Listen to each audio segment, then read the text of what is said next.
All right, so it is week 5.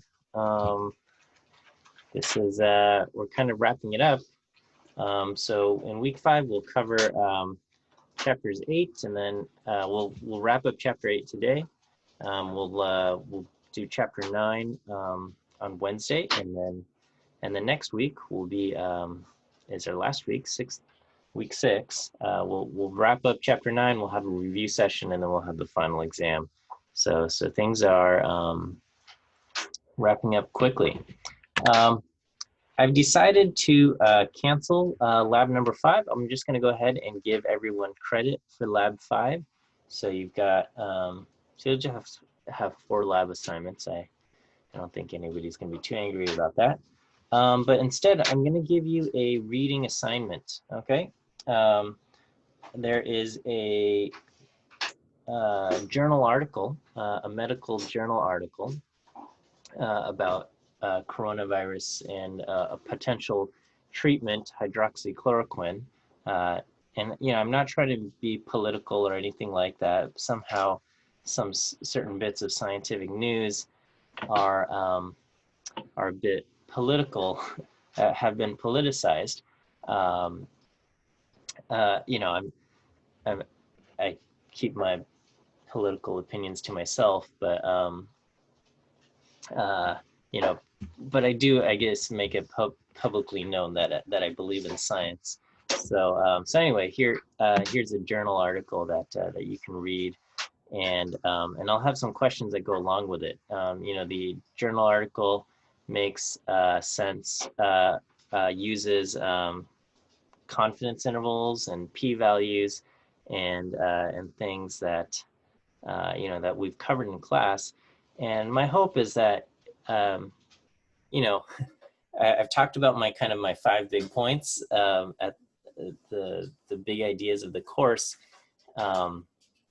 in that I want you to be able to kind of trust data and evidence-based conclusions, and then and I hope you gain some statistical literacy, so that when you do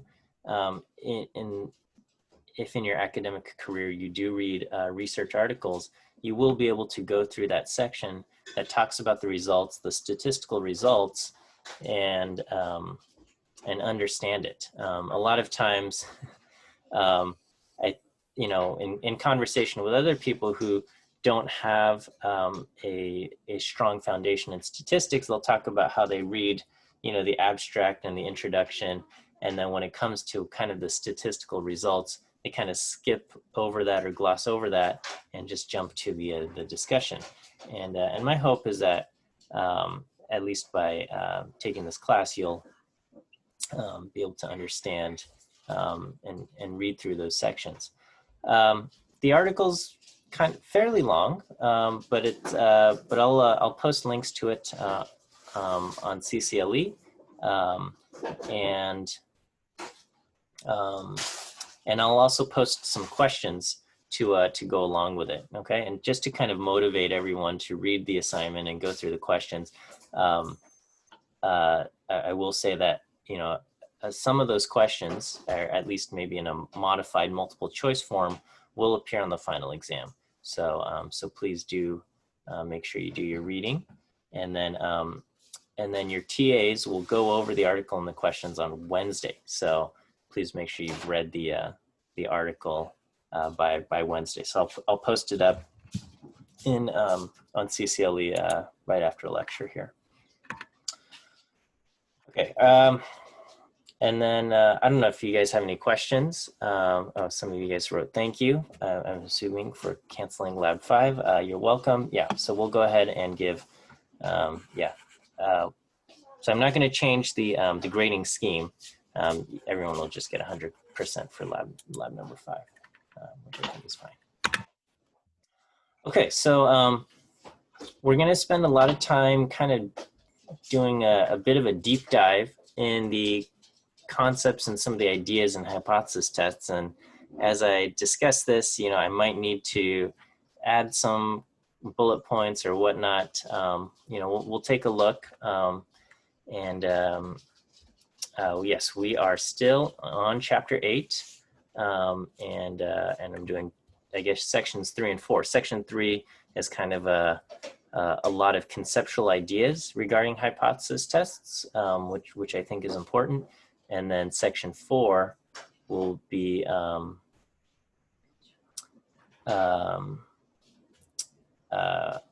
dealing with 2 samples. Question about reviewing the midterm questions. Yeah, you know, I've reached. I have to get in touch with the one student who needs a makeup. I haven't heard back, so it's a possibility that this student is just going to be a no-show. I'm not. We'll see what happens. So I have to get the makeup exam taken care of first, and I apologize for the great delay there.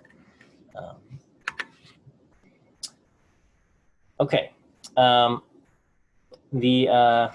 right. So when we do hypothesis tests, this part's a little bit of a review. We covered this on Wednesday, but you know, we start off with a null hypothesis, and the null hypothesis, you know, makes a claim about the population. It's got an equal sign, and in our case, when we're doing hypothesis tests for one proportion, it's going to state that the proportion of the population is exactly equal to some quantity p0, right? It's going to say the proportion of times that the coin lands heads is exactly 0.5. It's a fair coin. Or, you know, the proportion of this and this in the population is exactly equal to some number. Okay, and what we do is we test that hypothesis against our data, and we calculate the p-value.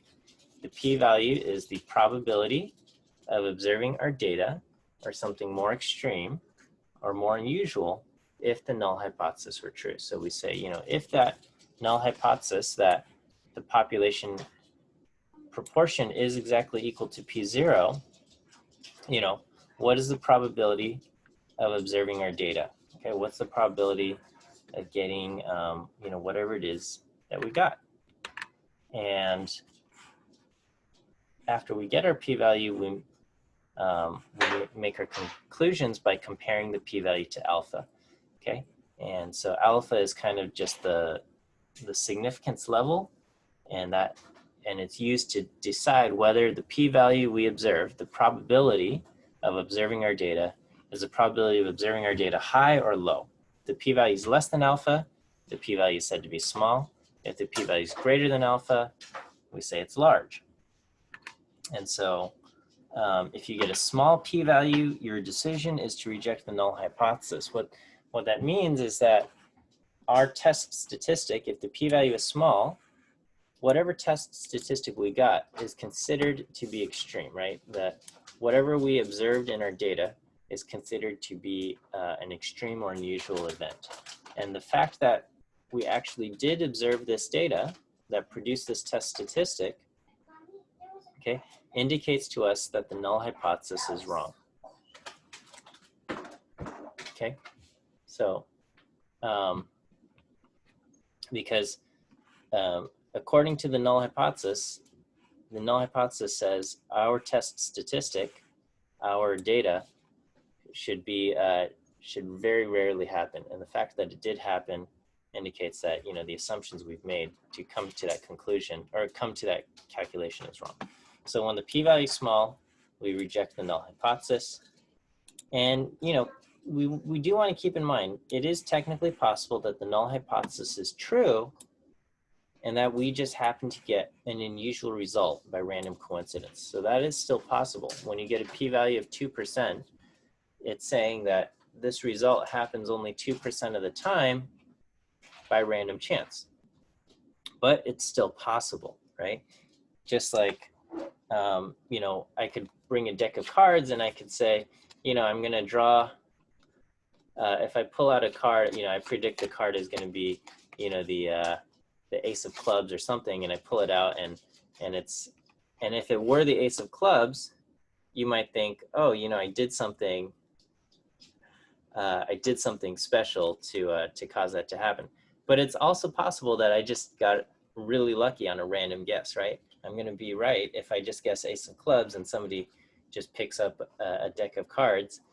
I'll be right about 1 in every 52 times. And so it's possible that I don't have any magical powers. I didn't rig anything in the deck, and we just happen to get the random coincidence where I'm correct, right? But because it's also the probability is so low, 1 in 52 seems quite low. We are willing to reject this possibility because the probability is so small. We're willing to say, yeah, you know what? It's possible. It could have been just that 1 in 52 or just one of those very unusual circumstances. But the probability of that happening that way is so low, I'm willing to ignore it. And that's why we reject the null hypothesis. On the other hand, with a large p-value, we do not reject the null, right? This means our observed data can be easily produced by randomness while the null hypothesis were true. So if the null hypothesis were true, it's still very easy to produce our data. And so even if our observed data doesn't match, what the null hypothesis says exactly, right? The null hypothesis says the proportions should be exactly 0.5, and in our observed data, we get a proportion of, 0.61, okay? Even if that the observed data points of having a proportion of 0.61 doesn't match the null hypothesis exactly, if you get a large p-value, that difference or that that outcome is not considered to be unusual. And so, so with a large p-value, our decision will be not to reject the null hypothesis. Okay. At the same time, we'll never say we accept the null hypothesis. Okay. Not rejecting or failing to reject the null hypothesis does not mean we have accepted the null. Right. We have to kind of limit ourselves to saying we do not reject the null. Okay. So I've done kind of a series of these outcomes here, right? Just to kind of show that when you get an unusual value, it's considered to be extreme. And so here, we're going to have the kind of the same setup, and we'll just look at kind of different results here. So the null hypothesis will be that we've got a fair coin that lands heads with probability 0.5, and the alternative hypothesis will be that the coin lands is not fair, that the coin lands heads with a probability that's different from 0.5. Sorry, my dog is barking about something.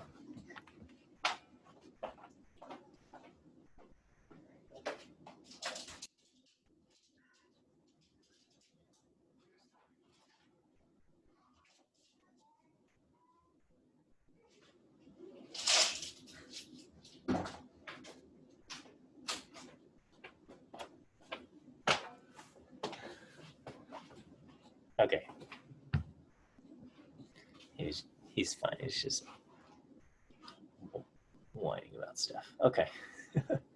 All right. So we'll keep a fairly small sample size of n equals 20, and if the null hypothesis were true, when we flip the coin 20 times, if it's a fair coin, we would expect to get 10 heads. Okay. We would expect to see 10 heads.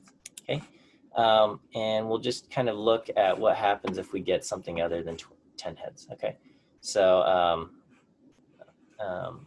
here I have n is 20, p is 0.5, and the standard error is the square root of p times 1 minus p over n. Okay, so my standard error is 0.1118.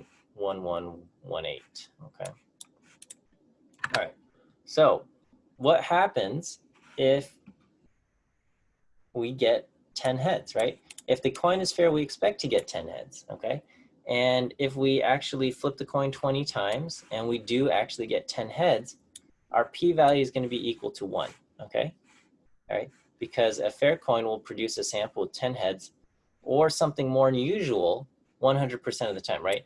Every result other than 10 heads is more unusual than 10 heads, okay? Because 10 heads is the expected result. So anything different from 10 is considered more unusual, okay? So if we calculate our p hat, 10 out of 20 is 0.5, and then our z-score is 0. And so, the picture is we've got a two-sided hypothesis test because of the not equal sign in the in the alternative hypothesis, the alternative has a not equal sign. So we have a two-sided hypothesis test. So we've got to take the area to the right of 0 plus the area to the left of 0. So I'm going to have 2 times P norm here. And we're going to add the area to the right, which is 0.5, the area to the left, which is 0.5. And we're going to have a p-value of 100%, okay, of 1. What would happen if we get only 9 heads, okay? So if the coin is fair, we're expecting to get something like 10 heads, but maybe we get 9, okay? Our p-value is still going to be quite large because because just intuitively, a fair coin, if we flip a fair coin 20 times, it's going to get 9 heads or something more unusual quite frequently. So 9 heads or something more unusual would be 9 heads or anything less, because 8 heads, 7 heads, those are all more unusual. And then equally unusual would be to get 11 heads, right? 11 heads or 9 tails. 11 heads or something more. So my p hat is 0.45. My z-score is p hat minus p over the standard error. I get a z-score of around negative 0.45, negative 0.447. And again, it's a two-sided test, so we're going to take 2 times my tail area. So it's going to be everything to the left of negative 0.447 and everything to the right of positive 0.447. So the only thing that's less extreme than 9 heads is getting 10 heads, which is in the middle. So 9 heads and anything more unusual goes this way, and 11 heads and anything more unusual goes that way. And you can see we've shaded in quite a bit. We've shaded in around 65% in the purple area and the lime green area. And that's going to be our p-value. So we have a high p-value. Flipping the coin 20 times and getting 9 heads, it would not be an unusual result. So we would not doubt that the coin is fair, even though we didn't get exactly 10 heads. Okay. Just pushing it a little bit further, if we only get 7 heads, okay, flip the coin 20 times, we're expecting 10 heads, we only get 7 heads, our p-value is going to end up being around 18%, right? So it could produce, flipping a coin 20 times, and just by random chance, it is possible that you only get 7 heads. And this is going to happen around 18% of the time, okay? 7 heads or something more unusual is 7 heads or less, so 7, 6, 5, 4, 3, 2, 1. Or 13 heads or more, so 13, 14, 15, up to 20 heads. That's going to happen around 18% of the time. It's a lot lower than before, but it would still not be unusual enough for us to kind of reject the idea that the coin could be fair.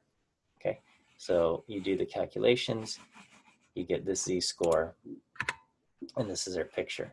So we are getting farther and farther away. Okay, our p-value is the area of this purple and this lime green colors, which is around 17, 18%, around 18%, but it's still not unusual enough for us to reject the idea here. Okay. If you only get 6 heads, okay, now we're moving farther and farther out, farther and farther away from what we expect, right? Again, in all of these situations, we're expecting 10 heads, and in each of these slides, I'm producing a result that is farther and farther away. It's more unusual. And so this p-value associated with 6 heads is only around 7%, okay? So depending on your significance level, if your significance level is 5%, then getting a p-value of 7% is not unusual enough to reject the idea that the coin is fair. You just say, okay, it's unusual, but it's not that weird, and therefore I'm not going to reject the null hypothesis, okay? On the other hand, if your significance level is something like 10%, 7% is below that, and you would reject the null hypothesis. At a 10% significance level, our result is unusual enough or extreme enough that we're willing to ignore the possibility that it was bad luck, right? So according to probability, just from, quote, bad luck, or random chance, you could get 7 heads or something more unusual around 7% of the time, okay? And you, as the researcher, have to decide whether 7% is high or low enough for you to reject that possibility, okay? So when the p-value is specifically equal to the significance level, do we reject so we have a question. If the p-value is significant, exactly equal to the significance level, what do we do? So that should happen very, very rarely, but it is possible. In general, the safe answer is not to reject the null hypothesis. If you get something exactly equal to your significance level, you would say we don't reject the null. But the argument could be made that you do. So it's kind of up to you. That kind of result is a very rare occurrence. So anyway, this is what our picture looks like. Getting 6 heads out of 10. Okay, 6 heads out of 10 is unusual, and this is the result. It's kind of unusual, and this is the result that we get. Okay, and then if I push it down all the way to 5 heads, okay, so 6 heads happens around 7% of the time. 5 heads happens only around 2.5%. So if you flip the coin 20 times and you only get 5 heads, then that would provide evidence that the coin is not fair if your significance level is 5%, because this would happen only 2.5% of the time by random chance. It's not impossible. It could happen. It happens around 1 in 40 times, okay? If you flip the coin 20 times, you could get only 5 heads. Happens with probability 2.5%, okay? Does that mean the coin is unfair? Maybe, maybe not, right? But here, because it's such a improbable outcome, we come to the conclusion that, yeah, maybe my coin is unfair. And this is kind of the picture that we get. Okay, and so if this happens, then you would reject the null hypothesis.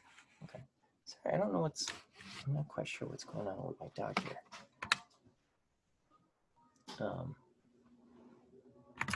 Okay, so this is what we got, and basically, for us to reject the null hypothesis, our result has to be kind of in this extreme field. If basically something around 2, if your test statistic ends up, so right here with 6 heads, it's a little bit less than 2. When it's 5 heads or less, we end up with z-scores, beyond 2. And so, rule of thumb for proportion tests, when your z-score is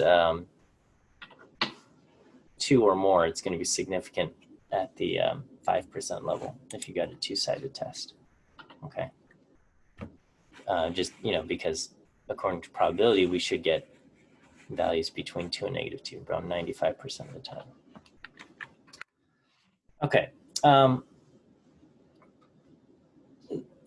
Throughout kind of all of these hypothesis tests have been depending on the central limit theorem, okay? And the central limit theorem, again, we've had like a few different ideas and stuff thrown about.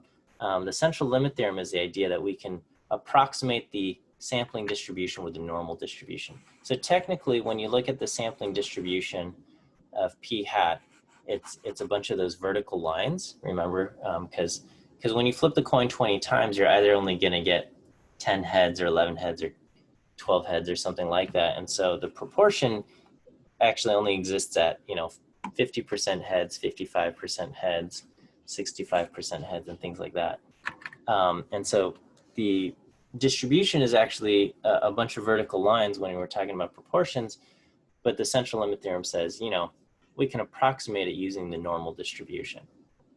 Okay, but in order for us to approximate the sampling distribution with the normal distribution, the sample size has to be large, and the sample has to be selected randomly. Okay, if the sample size is not large, then the problem is that the normal distribution is not going to be a good approximation of the sampling distribution. So trying to use the normal distribution to approximate all of those vertical lines is not going to do a good job. And so the p-values that you calculate based off of the normal distribution might not be correct, okay?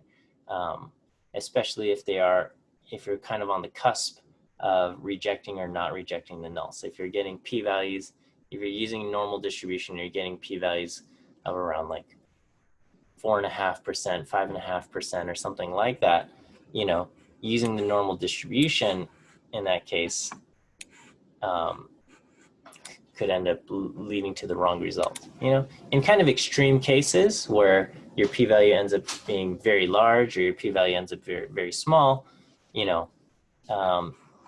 it might not matter that the normal distribution isn't a great approximation. If it's just like an okay enough approximation, the fact that you're getting something very big or very small, probably it's not going to make a huge difference. But if you're kind of on the borderline, then we have to keep in mind that the normal distribution is an approximation, and it's not exactly not necessarily the exact answer. Okay, so other tests do exist that we can use in situations where the normal is not a good approximation. We're not going to cover them in our class, but again, if you do take more statistics, which could happen for many of you, you'll probably learn some additional statistical tests, right? Like there's like the chi-squared test and the the binomial test itself, and other things as well. So things can be done to handle that situation. We're just not going to cover them in our class. If the sample has not been selected randomly, then you won't be able to generalize the findings from the sample to the general population, right? In a lot of medical experiments, however, okay, it's just not possible to obtain a random sample, right? Generally, if you're doing some kind of medical research, you're working together with a hospital, and the people who go to the hospital are not really a random sample, okay? It's people who, first of all, choose that hospital, can afford that hospital, and whatnot. It's not going to be a random sample.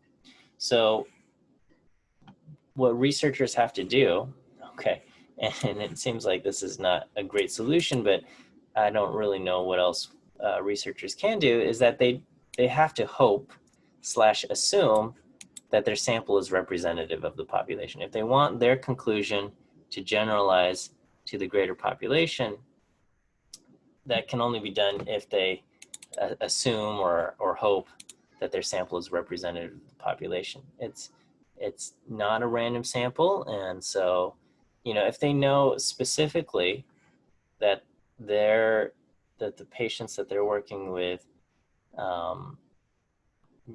don't match the general population, then they should be cautious, right? So for example, if they're doing research at one hospital that tends to have work with in a particular neighborhood of the town or something, with demographics that are very different from the general population, then then the researchers have to be cautious about generalizing to the general population. So so a lot of times in medical articles, you'll see kind of just general demographic information collected, just so the people reading it can decide whether or not this is something that they want to generalize to. Okay. Even if the sample itself is not random, okay, we can do an experiment where we've randomized treatment assignments, okay? And when we randomize treatment assignments, we can draw cause and effect conclusions, and maybe I should italicize this, for the group being studied, okay? So even if your sample itself is not random, okay, randomizing the treatments will allow you to make a cause and effect conclusion for this particular group that's being studied, okay? And that can be still useful, right? You can say, in this particular group, we found that the medication does cause an effect versus the placebo, you know, for this group that's being studied. And if we're able to replicate the same results, and we take, you know, somebody in another part of the world, okay, does the same study, and they find in their study that the medication also produces the same cause and effect, even though their sample is also not random. You know, the fact that they replicated the results somewhere else, you know, would be a strong indicator that this cause and effect relationship is real, and you know, that this medical treatment could be a viable option.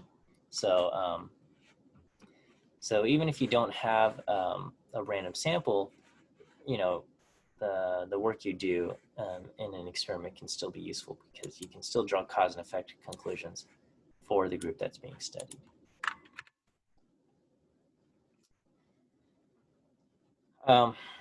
There are errors that are inherent to the hypothesis testing process, okay? These are not like mistakes that we've done because, you know, I don't know, we forgot to take the square root or something. Those are just straight up mistakes, okay? These, what I'm talking about here, are errors that cannot be completely avoided, okay? And they can't, anytime you are trying to make a conclusion without knowing everything, sometimes you'll make the wrong conclusion, okay? So just the fact that we are making conclusions about a population based on a sample means that we might make a mistake, okay? That the fact that we don't have all of the data means that occasionally we'll be wrong, okay? And so the two types of errors are, it's kind of funny. So when hypothesis testing was being developed, the you know, Ronald Fisher is the man who we kind of credit for creating the hypothesis testing process. He recognized that there were two types of errors, and he did not have good names for them. He just called them the type 1 error and the type 2 error. Later on, we came up with better names. The type 1 error we've called the false positive, and the type 2 is the false negative. But in the literature, you'll see the type 1 and the type 2 error frequently pop up as names, just because he didn't have good names. Oh, sorry, we have a question. Kind of going back, it says, can you generalize to the population if multiple non-random sample groups draw the same conclusion? So, so the idea of, you know, you kind of do a random experiment here, and it's not a random sample, and you do another experiment here where it's not a random sample. And if we do this multiple times, can we generalize to the population? I don't know. From a technical, strictly theoretical standpoint, probably not. But I guess it depends what you consider your population, right? So if the population is, you know, people with a certain type of disease, right? Say like you're doing research on, I don't know, lupus or something, and you take, you know, you have non-random sample of patients who, you know, have lupus over here, and you do it in another part of the world, and you do it in another part of the world, you know, can you just generalize to everybody, you know, who has lupus, or everybody who has this, you know, condition or disease or whatever it might be that we're talking about? Maybe. I think it's probably scientists will feel more and more comfortable assuming that their samples are representative of the population, but and I think that's all we can do, right? So technically, when you have a random sample, it's not guaranteed to be representative of the population either. You're just kind of assuming or hoping that because it was a random sampling process that it should be representative. And I guess at the end of the day, whenever we generalize to the population, we're always just kind of hoping and assuming that our samples are representative of the population. And if you have multiple non-random sample groups, you have a stronger case that it is representative. So that's always kind of the risk that we have. Okay, let me go back to these errors here. So there's two types of errors. We've got type 1 and type 2. Type 1 is the false positive. The false positive means our conclusion is that we reject the null hypothesis, okay? False positive is we mistakenly reject the null hypothesis. I could just end it there, right? We mistakenly reject the null hypothesis. That's the false positive, right? And it's a mistake because in reality, the null hypothesis is true and should not have been rejected. So if the null hypothesis actually were true, right? It's the idea that the coin that you have actually is a fair coin, but for whatever reason, your data leads you to believe that the coin is unfair, okay? That's a false positive, right? You're accusing the carnival game is actually a fair game, but it gets shut down because the inspector thinks they're cheating. A false positive, right? Type 2 error is the false negative, okay? We choose not to reject the null hypothesis. We do not reject the null hypothesis, but it's a mistake, right? So the false negative is we mistakenly do not reject the null hypothesis, okay? And it's a mistake because in reality, the null hypothesis is false and should have been rejected, right? So this would be the opposite scenario. In reality, the carnival game is cheating. They've rigged the game, puts their players at a disadvantage, okay? But, when the inspector came by, they didn't do a thorough enough study or whatever, and they say, oh yeah, it looks fair to me, and they or not, it looks fair, but they say, we don't have evidence to say that they've rigged the game, so they allow them to continue operating. Okay, that would be a false negative, right? They should have been flagged for cheating, but they were not. Okay, so that's the false negative. So all right, so let me just kind of delve into the type 1 error just a tiny bit more, right? So, let's say you do some kind of study and your p-value ends up being 0.04, okay? You have an alpha of 0.05, and because your p-value is less than alpha, you reject the null hypothesis, right? Our data is unlikely to happen when the null hypothesis is true. We conclude the null hypothesis is wrong and reject it, okay? But it turns out that the null hypothesis actually is true, and the data we observed really was just a random fluke, okay? So our decision to reject the null hypothesis is called a type 1 error or a false positive. So again, it's the idea that, when you have a fair coin, you're expecting to get, and you flip it 20 times, you're expecting to get 10 heads, okay? Now, if you flip the coin 20 times and you only get 5 heads, your p-value is going to be like 2.5% or something, and you reject the null hypothesis, okay? However, and so you come to the conclusion that the coin is unfair. But if the reality is that the coin actually is fair, and you just had weird random luck that produced a sample with only 5 heads, that could happen, and you would have committed a type 1 error. All right, so we have a question that says, for the type 1 error, how can you say the null hypothesis is true if we never accept the null hypothesis? Okay, so there's an important distinction that we have to make between the truth and our decisions, okay? So here, these are all kind of hypothetical situations in that I'm saying the null hypothesis is true or the null hypothesis is false or something, okay? The reality is that we don't actually know if we've committed a type 1 error or not, okay? We won't know if the null hypothesis is actually true. I'm just saying, if hypothetically, like if I had omniscience and I knew the truths of the universe, right? I could look at this coin and I could say, I know that this is a fair coin, that it truly does land heads with probability 0.5 in the long run, okay?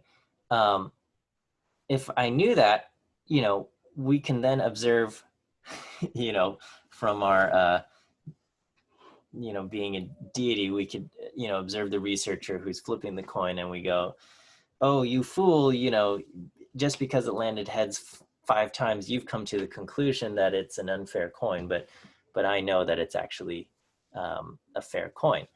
That would be we would say the researcher has committed a type 1 error.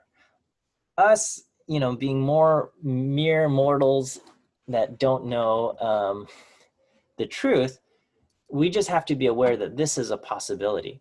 When the coin landed heads only 5 times, we come to the conclusion that the coin is unfair. We've rejected the null hypothesis, okay? But we have to kind of keep in the back of the mind that this conclusion that we've made is a mistake, okay? It is possible. Is it possible that the coin is actually fair and just by random chance we happen to only get 5 heads? Yeah, that's possible. And if that were the case, we would have made a type 1 error, okay? So, but do we know if we've made a type 1 error? We don't. We don't know if we've made a type 1 error until more data comes along that maybe refutes our earlier conclusion, okay? We just have to be aware that this is a possibility.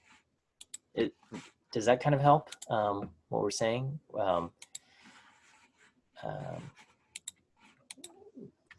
Okay, and then the type 2 error is kind of the flip side, in that you get a p-value that's bigger than alpha, so you don't reject the null hypothesis, okay? And that means, the data that we observed was not unusual enough for us to kind of doubt the null hypothesis, for us to reject it, okay? But what could happen, okay, is that the null hypothesis actually is wrong and that we should have rejected it, right? Like, that would be a type 2 error, right? So this kind of a frequent reason for this is that you didn't collect enough data, right? If you have a, perhaps, you are playing a carnival game and the carnival game actually is rigged so that you win less often, okay? But if you only play the game, say like 6 times, right? Maybe if it's fair, you should have won 3 times out of the 6, right? But maybe you play it 6 times and you only won 2 times out of the 6, okay? Because you've only collected 6, a sample size of 6, that's not going to be enough data to reject the null hypothesis. And so you can walk away and you say, yeah, I don't know. I can't tell if it's fair or unfair, right? So you don't reject the null and you just kind of walk away. That would be a type 2 error, right? The game actually is fair. I mean, is unfair. The game is unfair. The game should be shut down, but we didn't collect enough data to make that conclusion, right?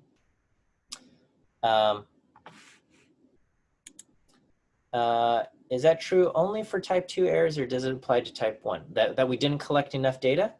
So a type 1 error means you have enough data and your result is unusual enough to reject the null hypothesis, okay? The idea of not having enough data is only going to apply to the type 2 error, okay? Another possibility with the type 2 error is that maybe you did collect a lot of data, but by a random fluke, the data produces misleading results, right? So this is kind of the same idea of, so here, maybe the carnival game is unfair, that if you play it in the long run, it's going to show you that the that the game is rigged against the player. Okay, but it's also possible that by random chance, you play the game 20 times or whatever, and by random chance, just the game happened to be quote unquote good behavior that day, and and you get a result that says, you get 10 times out of 20, you go, oh yeah, this is exactly what should happen. And so you come to the conclusion not to reject the null hypothesis, right? So it's also possible that just by random chance, it has a misleading results, right?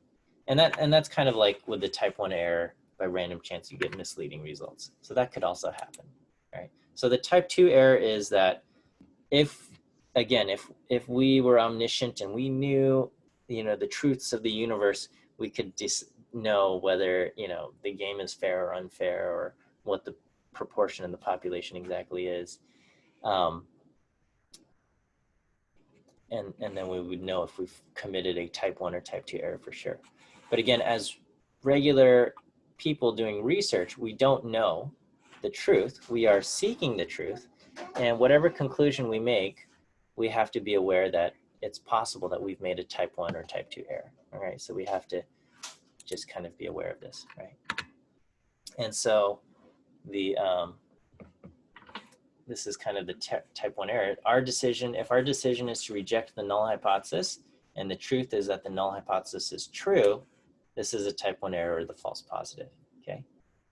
If the null hypothesis is true and we've decided not to reject the null, that's the correct decision, okay? On the other hand, if the truth is that the null hypothesis is false and we choose to reject the null, that's the correct decision. But if the truth is that the null hypothesis is false and we decide not to reject it, that's the type 2 error, the false negative. Okay. Our significance level, the alpha that we choose, is directly equal to the probability of committing a type 1 error, right? So if we choose alpha equal to 0.05, we are effectively saying, I am okay with making a type 1 error 5% of the time, okay? So whatever level I've chosen for alpha, that is my risk of type 1 error. So alpha 5% means we're going to make type 1 error 5% of the time, okay? We can say, well, I don't want to make type 1 error, right? I'm going to pick a smaller alpha. You can reduce your risk of type 1 error by choosing a smaller alpha, right? So if you choose a smaller alpha like 1%, you're going to make a type 1 error only 1% of the time, okay? And what that means is that you're going to need more evidence, a stronger set of evidence, to convince you before you decide to reject the null hypothesis. It means, like, before I'm going to reject the null hypothesis, I need more and more evidence, okay? And that way, I'm not going to be doing false positives very often, okay? So the downside is that by lowering alpha to reduce type 1 error, we're going to increase the risk of a type 2 error. Okay, so reducing alpha will increase your risk of type 2 error. Okay. And as the researcher, as the person conducting the experiment, you get to choose what level of alpha to use, okay? Again, common choices are 5%, 1%. In some cases, you might use 10%. And again, it's an arbitrary number. And if you say, I happen to like 4% or 6%, there's no law against it. Probably by convention, people would say, yeah, just use commonly accepted ones like 5%, 10%. We're probably biased by that because we have 5 fingers on our hand. But your decision to use a large alpha or small alpha depends on the situation and depends on the consequences of making a type 1 error or type 2 error. So you have to look at, what are the consequences of making a type 1 error? What are the consequences of making a type 2 error? Which one's worse? And that should guide your decision of what level alpha to use. So, so here's a scenario, and I'm asking, is the type 1 error or type 2 error worse, right? So here, a patient visits a doctor for a disease screening. They want to say, do I have a disease, right? And so, you know, right now there's a lot of people getting COVID-19 tests, right? And so oops, that's a typo. That should be,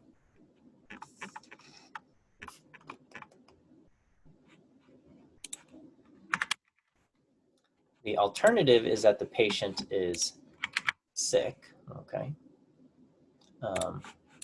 So the null hypothesis is that the patient is healthy, and the alternative is that the patient is sick, okay?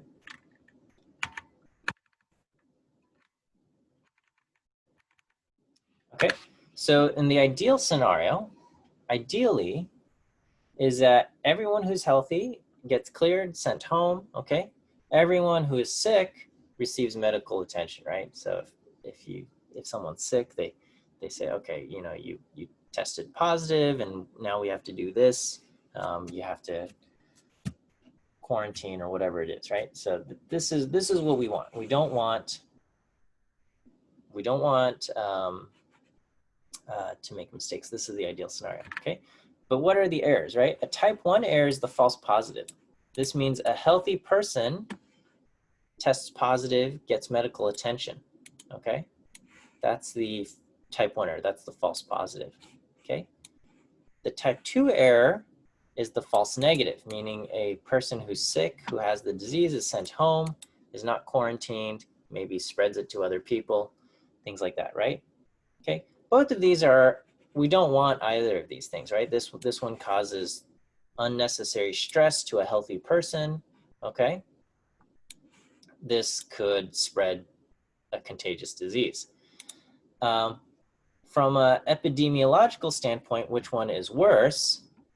I think we would agree that the type 2 error is worse, right? Type 2, you know, and this is, you know, a major problem with COVID-19 is that there's a lot of people who are asymptomatic that could be spreading the disease, because going off of symptoms alone, we're going to make lots of type 2 error. If we say, you know, you have to show a fever before, you know, you start to quarantine yourself, you know, there's going to be a lot of people who don't have that symptom who, you know, will be out and about or whatever, right? So that's a type 2 error.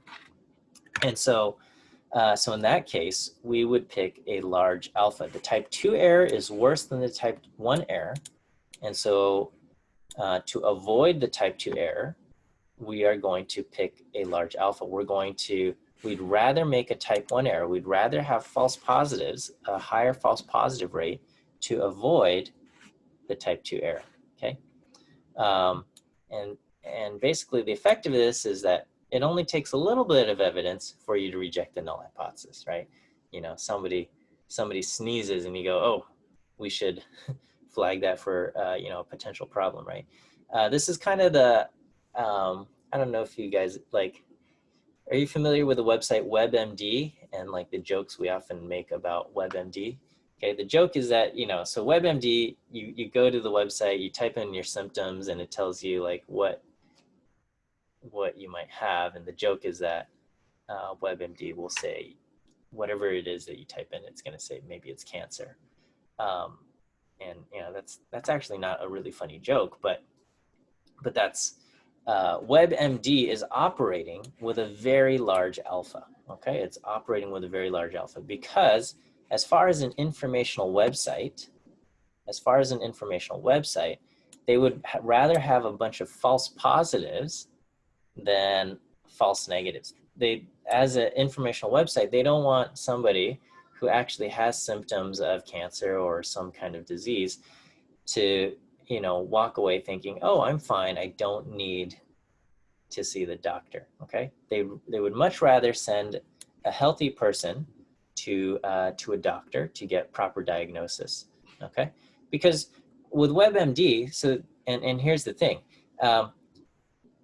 with something like cancer, okay, a type 2 error means the person, the cancer goes undetected and it could develop and could get worse and worse and worse to the point where, you know, the person will not be able to recover, okay? The The type 1 error means somebody thinks they might have cancer when they actually don't, okay? And as far as a type 1 error is, a type 1 error is going to be bad if you're going to start some kind of drastic treatment like chemotherapy, which is, you know, very harsh on the body.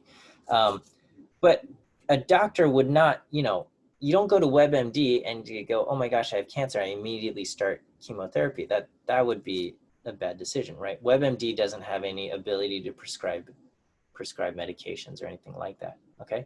And as far as a doctor diagnosing cancer, you know, working with an oncologist or something, they will have a series of tests and biopsies and things like that to kind of reduce the risk of type 1 error, because of course the doctor does not want to begin a very harsh treatment like chemotherapy or go through something extreme like surgery or something if the person actually is healthy, right?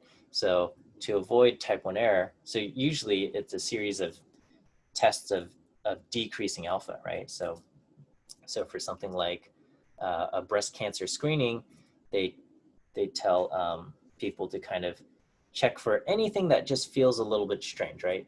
A lump in the breast, they say you should go check out the doctor. And it might be a benign cyst, it might be something harmless, okay? That's gonna have a very high false positive rate, right?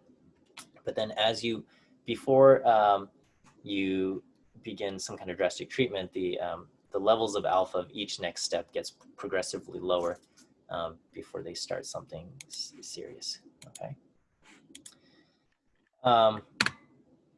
Okay, here's kind of a alternative scenario, all right? So in a criminal trial, we assume defendants are innocent until proven guilty. Okay, oops, I made the same typo here. The alternative hypothesis is that the defendant is guilty. The null hypothesis is the defendant is innocent. The alternative is that the defendant is guilty. And ideally, everyone who is innocent is acquitted, is let go. Everyone who is guilty is convicted in a criminal trial. That's what we want. That's how we would define justice, I guess. Okay, and the errors, we have these kinds of errors, right? A false positive is that an innocent person is convicted. An innocent person is convicted of a crime that they did not commit. That's a false positive. And type 2 is that a guilty person is let go, okay? Now, both of these we want to avoid, okay? We want to avoid both of these. And, you know, kind of at least in the tenets of the American justice system is supposed to be that the type 1 error is far worse than the type 2 error, that we would rather have guilty person go free than to convict innocent people. And in that case, if that's the case, we should pick a small alpha, okay? And so it takes a great amount of evidence, and the phrase that they use in the court is that you have to, you know, convince you beyond a reasonable doubt, that the evidence needs to convince the jury beyond a reasonable doubt for the jury to reject the null hypothesis, for the jury to conclude that the defendant is guilty. Okay. This is the, it is, however, impossible to have alpha equal to 0, okay? It is impossible to have alpha equal to 0. Alpha equal to 0, okay, means that you never want to commit a type 1 error, all right? So, I mean, so in some trials, the verdict is decided by a single judge, and, you know, let's say there's some situation where a judge finds out that they wrongfully convicted an innocent person, and, you know, has this change of heart and says, you know, I never want to commit that mistake again. I never want to convict an innocent person again, and, you know, wants to have alpha equal to 0. Okay, that is not actually possible. The only way to completely avoid a type 1 error, the only way to completely avoid a type 1 error is to never convict anyone, right? If anytime there's a trial, just because we are not omniscient and don't know exactly what happened, anytime you make a verdict without knowing exactly what happened, there you have the risk of making a type 1 error, okay? And so, so the only way to avoid that is to never convict anyone. This is often an argument made against having the death penalty, is that they say the consequence of executing an innocent person, the consequence of that, the ethical dilemma there is so great that it should never happen, and the only way to avoid the possibility of executing an innocent person is to never execute anyone. That's kind of the that's often an argument that people will make against the having capital punishment. And it's true in that the only way to completely avoid the risk of convicting or executing an innocent person is never to execute anyone. Okay, that's the only way you can 100% avoid a false positive. Okay, that's I'm not. This is not an ethics class, but some food for thought, as far as what type 1 or type 2 error is. And so in this case, the type 1 error is worse than the type 2 error, so we want to pick a small alpha. Okay. And whether up for debate is whether this is truly how our system is set up, or if it favors anyway. Here's a page of stats humor, I guess, if there is such a thing as jokes in the statistics world, is that if you have a null hypothesis, the patient is not pregnant, then the type 1 error is the false positive, here's this doctor telling the man that you are pregnant. That would be a type 1 error. And the type 2 error is telling this woman, who is very clearly pregnant in the picture, or at least for this picture, that she is not pregnant or something. Okay, so that would be the false positive and the false negative. Okay, so from a medical standpoint, a type 2 error is worse. Okay, obviously, if it's probably much worse to be in a situation where somebody does not realize that they are pregnant when they actually are. In a conversation with a friend, making a type 1 error is considered to be very, very bad.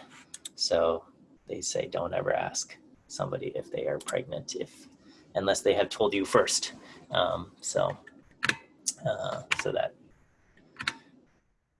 think of type 1 and type 2 error that way. Why don't we take a short break here? We'll take 5 minutes, and we'll keep talking about all of this hypothesis testing stuff. Oh, I forgot thank you for reminding me. Okay, first viewing quiz answer 1 is B as in bear, Bruin, I don't know, beta. Okay, that'll be our first quiz answer. Okay, I'll give you the other two after the break. Okay, so we'll pause recording.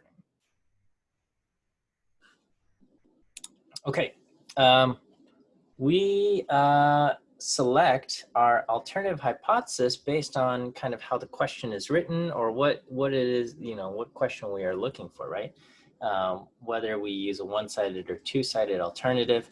And so if the question asks, is the data provide evidence that the proportion or whatever it is we're talking about is greater or more or whatever, we're going to select a one-sided alternative with a greater than sign. And in that case, the p-value will be equal to the area to the right of the test statistic, okay?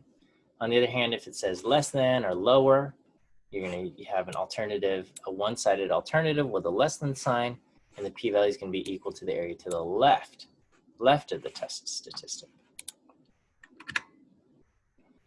And if the question asks if the data provide evidence that the proportion has changed or is different or not the same or something like that, you're going to select a two-sided alternative. And in that case, the p-value is going to be 2 times the area beyond the test statistic. And I think we've seen some examples of this, but I want to kind of delve a little bit more into this, okay? And so when you have a one-sided alternative, it is possible to, quote, have the, quote, the wrong alternative, okay? And in that case, it is actually possible to get a very large p-value, a p-value that's greater than 0.5.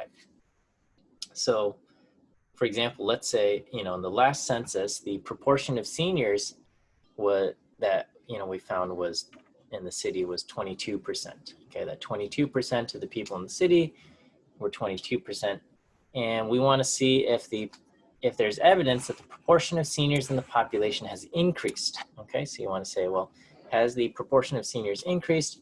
You take a sample of 200 random people and find that 40 of them are seniors. Okay, and so with the way the hypotheses are set up, your null hypothesis is that the proportion is still the same at 22%, and the alternative is that the proportion has increased and is something greater than 22%, okay?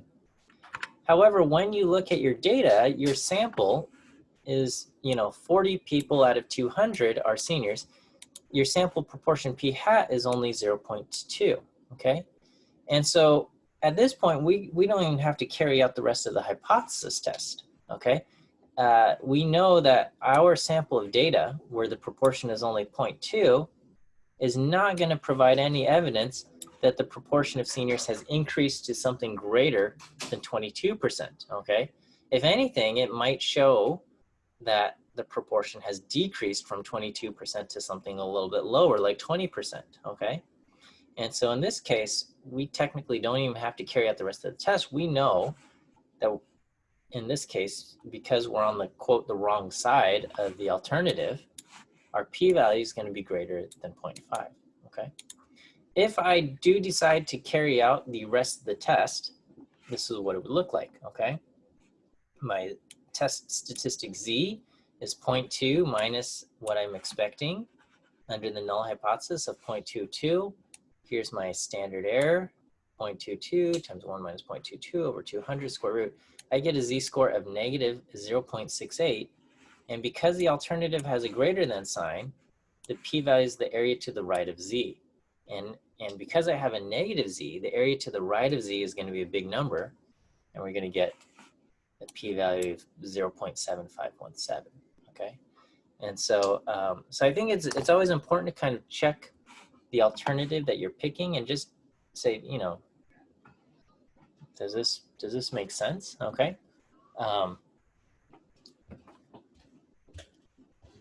So we would not reject the null hypothesis in this case. We certainly don't have evidence that the proportion has increased if we're only getting 20% 0.2 rather than something greater than 0.22. The decision to use a one-sided alternative with a less than or greater than or less than sign, or a two-sided alternative with a not equal sign, should be done before looking at the data, okay? And it's considered cheating to try out a whole bunch of different hypotheses or change up your hypotheses after looking at the data, okay? And, if you have a big set of data, you can almost certainly find a set of hypotheses that will produce a small p-value where you can reject the null hypothesis, okay? Picking your hypothesis this way, however, you're more likely to highlight some weird oddity that is particular to your data set and not something that will generalize to the population. And so here, again, some more humor, stats humor. Here's a comic from the site XKCD, and so I'll blow it up here, okay? And and the comic says this, right? It says, this person runs along and says, jelly beans cause acne. And they say, scientists investigate. And the scientists investigate. And it says, we found no link between jelly beans and acne. Our p-value is greater than 0.05. And I go, well, that settles that. And then this person says, I hear it's only a certain color that causes it. And they say, scientists. Okay, and so the scientists go and they try out a whole bunch of different things. They say, we found no link between purple jelly beans and acne, p-value greater than 0.05. No link between brown jelly beans and acne, p-value greater than 0.05. No link between pink jelly beans and acne, p-value greater than 0.5. No link between blue jelly beans and acne, p-value greater than 0.5. No link between tea jelly beans and acne, p-value greater than 0.5. No link between salmon jelly beans and acne, p over 0.05. No link between red jelly beans and acne. No link between turquoise jelly beans and acne. No link between magenta jelly beans and acne. No link between yellow jelly beans and acne. All of these have p-values greater than 0.05. We found no link between gray jelly beans and acne, p greater than 0.05. No link between tan jelly beans and acne. No link between cyan jelly beans and acne. We found a link between green jelly beans and acne, p-value less than 0.05. We found no link between mauve jelly beans and acne. We found no link between beige jelly beans and acne. We found no link between lilac jelly beans and acne. No link between black jelly beans and acne. No link between peach jelly beans and acne. No link between orange jelly beans and acne. Okay? All right. So what's going on here, right? And then, of course, if this is the series of studies that have been concluded, what gets published and highlighted, this is the news. Green jelly beans linked to acne, 95% confidence, only 5% chance of coincidence. Okay. And the humor here is that, you know, when you do a whole bunch of these tests, okay, a whole bunch of these tests, even though this one came back with a p-value less than 0.05, it's more likely that this is just a random coincidence of the kind of the situation of you know, having just some kind of data set, right? Probably there's probably not a link between any of the colored jelly beans and acne, but just with this set of data, we just happen to get a p-value less than 0.05. This is probably a type 1 error. And we've come to this, we've made a type 1 error, and we run that risk whenever you kind of slice and dice, you know, your one data set and you just try out a whole bunch of different hypotheses here. Okay, so this is not a good idea to just try all of these things out. Okay, and then and here's kind of a some interpretations of different p-values. If you get p-values, you know, small here, we might say highly significant, 0.049, 0.05, oh, 0.04 is significant. If you get exactly 0.05, it says redo your calculations. Here it says on the edge is significant. And here it says highly suggestive, it's significant at the 10% level. And then if you get a p-value greater than 10%, it says, hey, look at this interesting subgroup analysis, and the idea that we're kind of taking different groups and just checking out seeing if there's any kind of relationship. But again, no,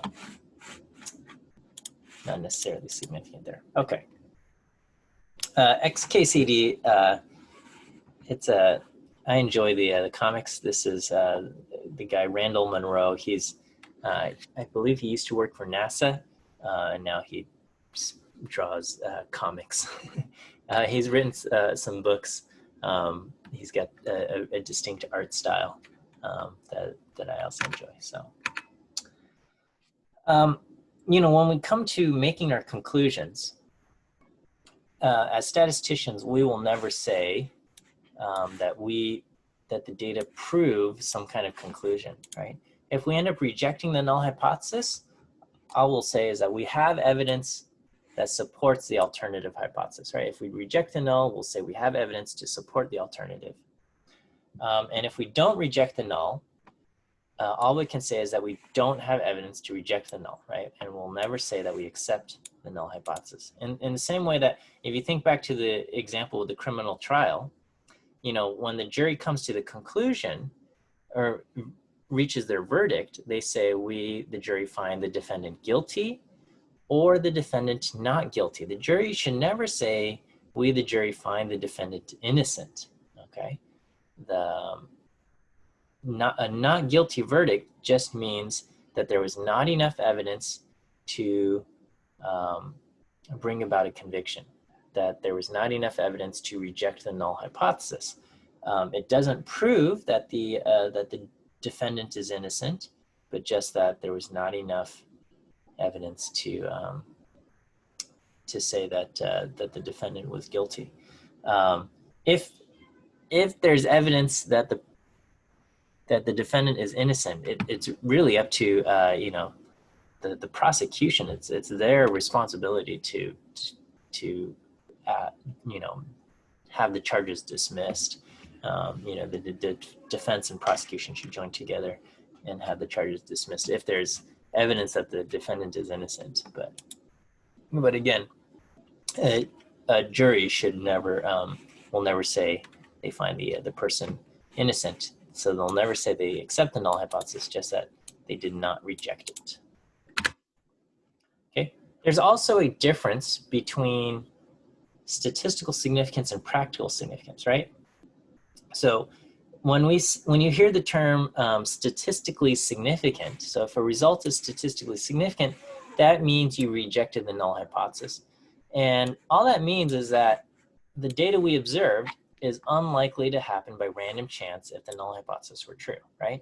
So, you know, if the data is unlikely to happen by random chance, then we can say we reject the null and our result is statistically significant, okay? But unlikely to happen by random chance does not actually mean the result is practically important, okay? So statistical significance does not mean practical significance. Practical significance means that the result is actually practically useful or meaningful. And that kind of assessment, that decision, can only be decided by somebody who's kind of an expert in the subject matter, somebody who needs to be knowledgeable, right? So for example, you might have a farmer who's considering investing in a new farming system, right? And upgrading their equipment for whatever. And if the new equipment, and the farmer's going to say it's going to be worth it if the new equipment can reduce the proportion of kind of unsellable produce, right? Like you get, I don't know, I guess there's kind of a trend of having like ugly vegetables that don't generally make it to the supermarket, but you know, they're still nutritious and stuff. But you know, for farmers, if the produce is ugly, people don't buy it, right? So they might say like, hey, you know, this is going to be worth it if we can reduce the proportion of kind of, you know, this unsellable produce from 8% down to 5%, okay? And maybe you do some kind of trial run and it reduces the produce, unsellable produce from 8% to 6%, and that difference is statistically significant, okay? So according to the farmer's analysis, this reduction, even though it's statistically significant, is not big enough to justify kind of the investment cost of the new system, right? Anytime you make a decision to say, hey, we're gonna get all of this new equipment and stuff, it costs a huge amount of money. And you might say like, well, and I'm expecting this new equipment to last 10 years and, you know, the increase in sales that I'm going to go from 8% to 5% or whatever is not, or 8% to 6% is not going to, I'm not going to break even or something like that, right? So that kind of analysis requires somebody, you know, knowledge of the finance and the market benefits and all of that, right? As far as statistics go, all we can say is that the difference from 8% down to 6% is unlikely to have happened by random chance alone. Okay, so we can say that as statisticians and from the statistical analysis, but whether or not somebody should make a decision based on that, that requires outside knowledge. Okay, so statistics is always kind of a support science in that somebody else needs to have, you know, a little bit more knowledge about kind of the systems at play. And then as statisticians, we can kind of support the decision-making by telling them, you know, what is likely or unlikely to happen by chance, okay? And so that there's a difference between statistical and practical significance there. All right, and our last section for today is we are going to now, I'm going to show you a hypothesis test for two proportions. I mean, you can just kind of walk through an example, and that will be it. Okay, so what we can do is we can use a hypothesis test to test if two populations have the same proportion, right? So if you remember all the way back in chapter 5, so that was lecture 2, way back in week 2, we covered independent events, and we said if two events are independent, the probability of A given B is going to equal to the probability of A given not B, okay? And so I think one of the examples is the proportion of truck owners, that is in California, that is the probability of having a truck given, viewing quiz, yeah, thank you. Second viewing quiz answer is A as in apple. No, I'm sorry, C, sorry. Second viewing quiz answer is C as in cat. And that's, I don't know what the, not a typo, it's a flub. Okay, second quiz answer is C as in cat. Second quiz answer is C. Okay. Second quiz answer is C. All right. Proportion of truck owners, probability of truck given California, is that the same proportion as truck owners in Texas? So the probability of truck given Texas, and we said if these two are the same, then they're independent, and if they're different, they are not independent. Okay, and I think in the example that I ran on in lecture 2.2, the proportions were different, and therefore they are not independent. And then we had another example where we were looking at the proportion of glasses wearers who are left-handed and the proportion of non-glasses wearers who are left-handed, and or the proportion of and we said that they're independent. So this is an old slide straight from our old lecture. And we said, you know, what proportion of Californians drive a truck? And it was 470 out of 1575, around 30%. What proportions of Texans drive a truck? 420 out of 1170. These proportions are different, therefore they are not independent. Okay, and over here we had the people wearing glasses and who are left-handed, and we said left-handed people who wear glasses, we have 6 out of 60, that's 10%. Left-handed people who don't wear glasses, out of people who don't wear glasses, we have 14 out of 140, that's also 10%. These probabilities were the same, so we said being left-handed and wearing glasses is, those are independent events. Okay. What we want to do is we want to be able to account for randomness, right? So these simple tests of getting exactly equal to 10% and stuff like that didn't account for random sampling, right? And I think we're aware that it's possible for two populations, okay? So you could have people who wear glasses and don't wear glasses, and you know, if you do random sampling, maybe in the population they actually have the same proportion, but just because of random sampling, you get slightly different proportions, right? So it's possible for two populations to have the same proportion, but when random samples are selected, they end up having different proportions, okay?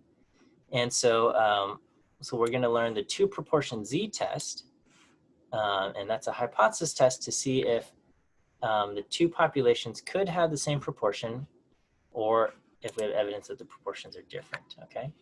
And so here's just kind of a silly example. We're gonna say, you know, I've got this lucky charm, does it work? If I go to the casino, is, you know, my rate of winning, is that related to or independent of my carrying the lucky charm, okay? So for science, let's say I play, I get 2 samples of 50 games. So we're going to play 100 games total. We're going to randomly decide whether or not to use the lucky charm for 50 games, and we don't use it for 50 games. And these are the results. So when we had the lucky charm, I won 26 games out of 50. And when I didn't have the lucky charm, I won 20 games out of 50, okay? So with the lucky charm, I won 52% of my games, and without it, I only won 40% of my games, right? So does this provide evidence that my lucky charm works, right? I've gone from 40% win rate to a 52% win rate, all right? Does that mean when having the lucky charm, does that work? So when we set up our hypotheses, we have to, we're always making hypotheses about the population proportion, right? And so the population proportions are the proportion of wins with the lucky charm, which will be P1, and we want to compare that to the proportion of wins without the lucky charm, P2. And these are the proportions that exist in the population, and we don't know what these exactly are, right? So the null hypothesis is that the proportions are equal, that having the lucky charm or not does not have an effect on the proportion of wins, okay? That the events having the lucky charm and winning, those are independent. So the probability of winning is the same with or without the lucky charm. The alternative is that the lucky charm works, okay? And that the proportion of wins with the lucky charm is greater than the proportion of wins without the lucky charm. So I want to do P1 is greater than P2. That's going to be my alternative hypothesis.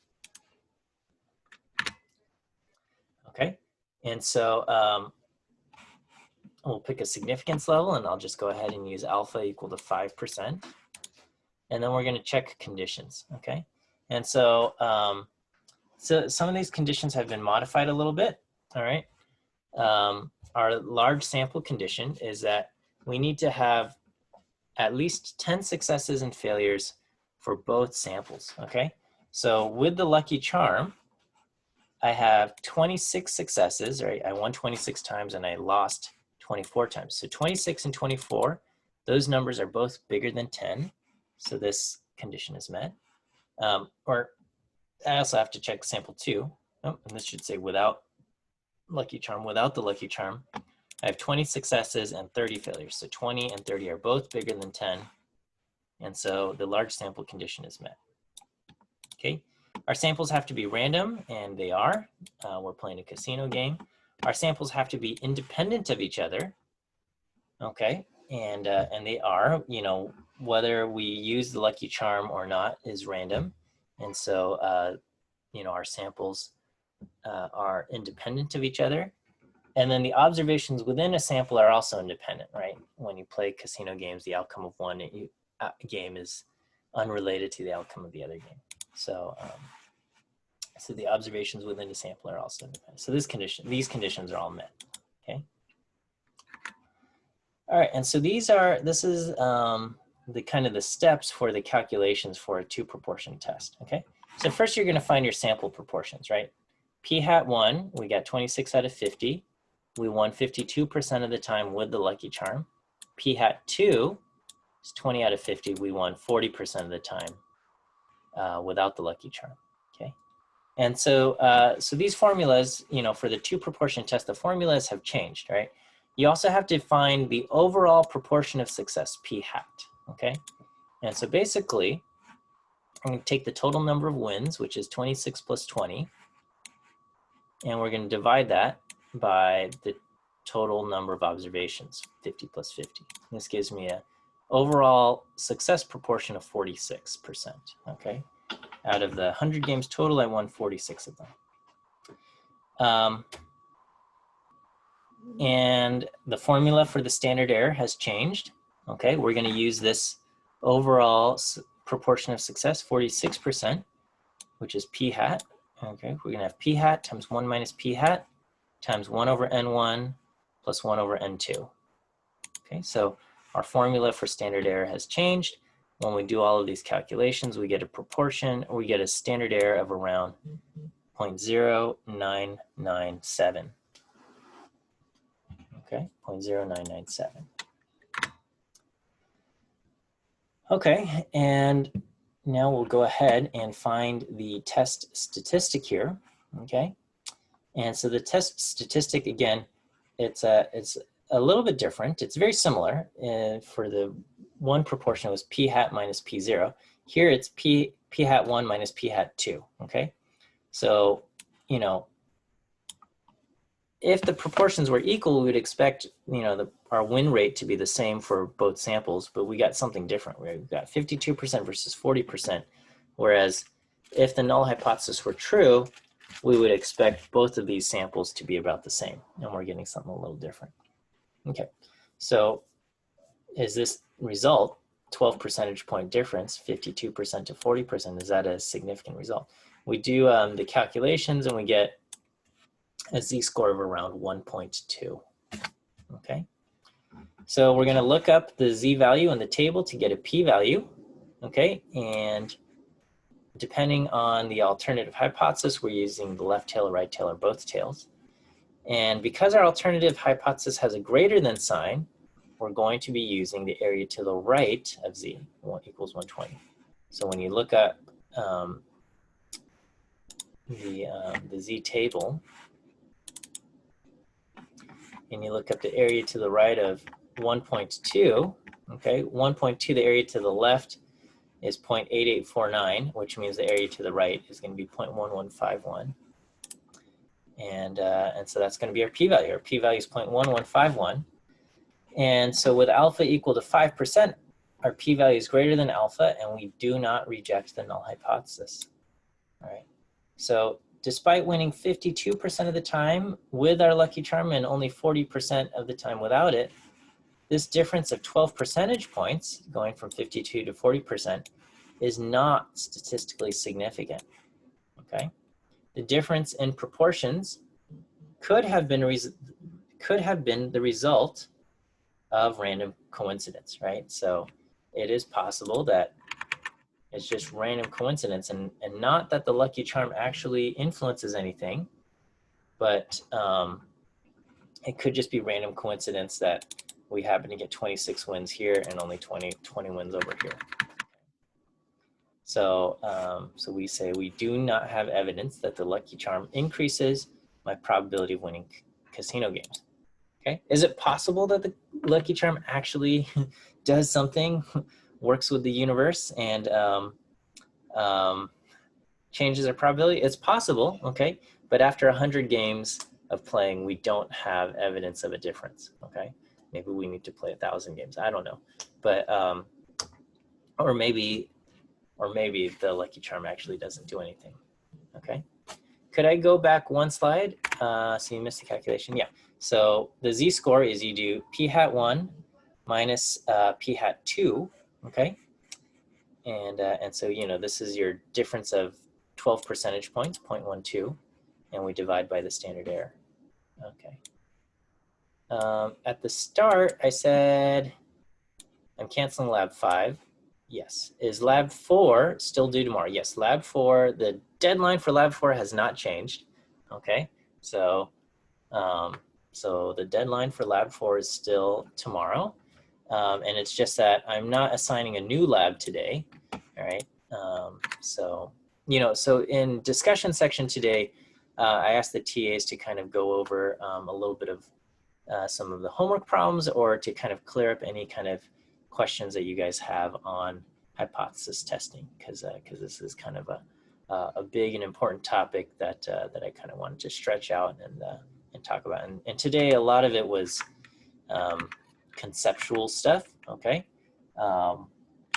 which will be important for you to understand, and you can definitely expect a lot of conceptual questions on the final. When are the Gradescope quizzes being released? Yeah, sorry. As soon as our graders finish grading them, they're I'll follow up with them to get those graded. So so that's what we've got going on. And then on, I will also, I will post the journal article that I want you guys to read. That'll be your reading assignment, and I'll also have some questions to go along with it. And then, so please be sure you read those, read the article, and see if you can kind of answer the questions yourself. And then in discussion on Wednesday, you'll go over the answers to those reading questions. Okay, that's all I've got for you guys today. We'll end just a few minutes early. So have a good day, and we'll see you guys on Wednesday. Oh, the last quiz answer. Thank you. Thank you for reminding me. The last quiz answer is E as in elephant. E as in elephant. Thank you. So third quiz answer for the day is E as in elephant.